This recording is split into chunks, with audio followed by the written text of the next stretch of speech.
crazy camping trip, y'all. Crazy.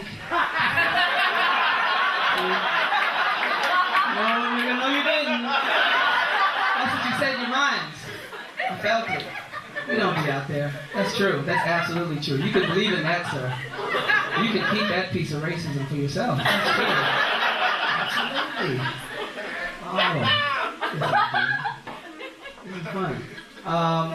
Another guy was talking about YOLO. I thought to myself, do you guys know what YOLO means at all? You guys know what it means? What it means? What does it mean? You only live once, right? So that's like the new thing everyone says, like right before, and normally people like to say it right before they do something absolutely crazy, right? Like, you know, you'd be like skydiving, and right before you jump out, they're like, YOLO! Right? That's the way it's used now. Like, you'd be street racing with a guy, you'd be on the street, like, babe, I think I'm gonna race him. YOLO!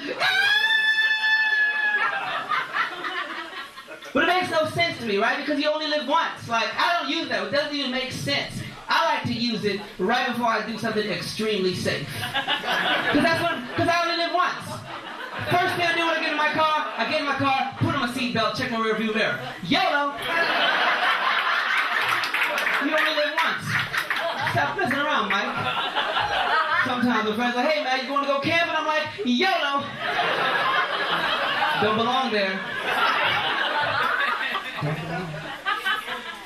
Doesn't make sense.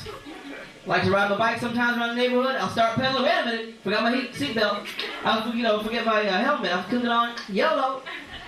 Doesn't make sense. I even try to save other people's lives now.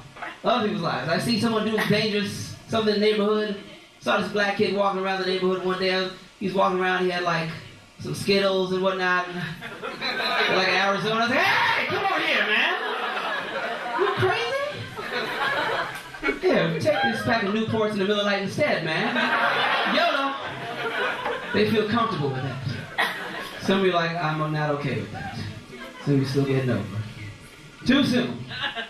Where you from Orlando? You're a part of the problem. Part of the problem. They're sharing notes. Where are they from, yo?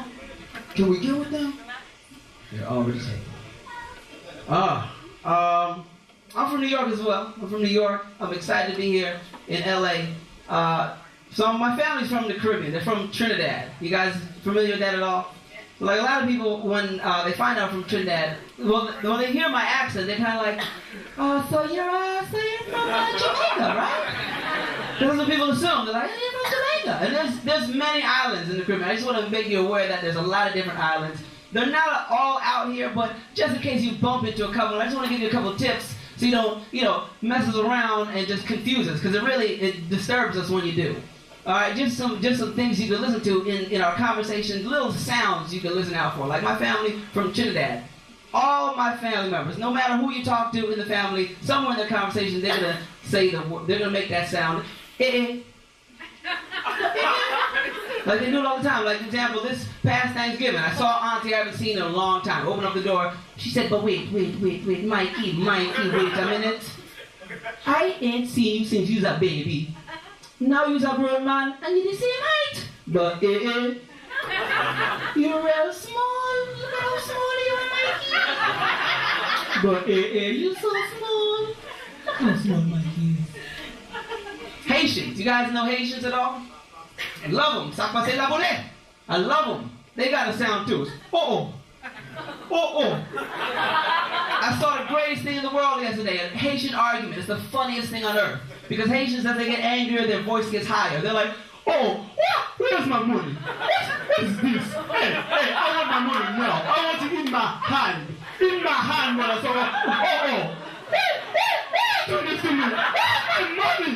I need my money today, not tomorrow today. This is crazy. And they love to say crazy, but they can't, because they can't use like the R words, and it just comes out as a W. This is crazy. This is crazy. I ordered rice half an hour ago. Where's my rice? Can't say it. Africans got a cool sound too. It's It's walking through a mall.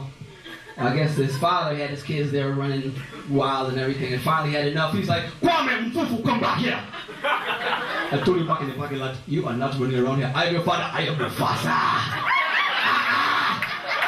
Do you want the pow-pow? I said, do you want the pow-pow? You ever had an African guy talk to you like that? Do you want the pow-pow? You guys African? No, you're not. I can, by the fact I can see you, you are not. You are not from Africa. We just missed a high five. Saw that.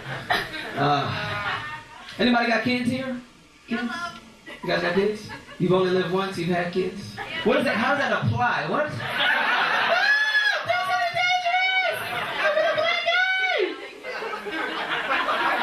I don't know how this applies. I don't know how this applies. I guess this is living on the edge for you. I can't go home with this guy.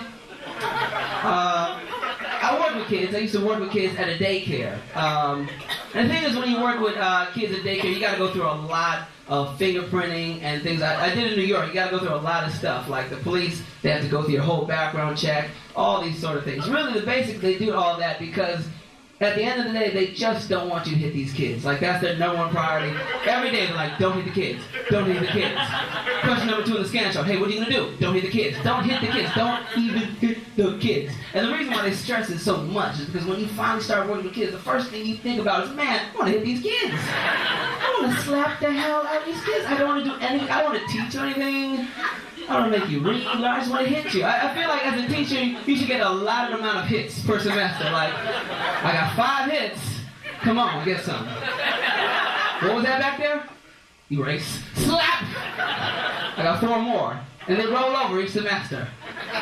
One semester I'm good, I get to have a battle royale. It's crazy. It's tough with these kids, too. Tough. I had a bad kid too there. She would kind of mess with me. Like she saw something like kids. Here's the thing: kids are evil, and the smarter they are, like the more their intelligence is applied to evil things. Like it's not applied to like doing good in the world. It's just evil. Like I was telling all the kids, and when you have kids, you just tell them to sit down all day. That's all you do. Hey, sit down. Hey, Trina, sit down. Hey, Marquise, sit down. Hey, Chantel, sit down. And finally, one girl stand up. She's like, "Hey, don't hit me!" I said, wait a minute, I didn't hit you because her mother, right before she went, and said, hey, baby, you know that can't hit you, right? Okay, go and learn, baby, go and learn. So she said, hey, don't hit me. I said, hey, I didn't hit you. I looked right at the camera, I said, hey, I didn't hit her. She's fine. And right then and there, she's like, I see the bitch in him. I see the bitch in him. And she found it. And every day, I say, hey, guys, it's time for a snack. We're going to sit down. Don't hit me! What do you want to eat? Huh? It's your snack time, baby. It's your world. All right?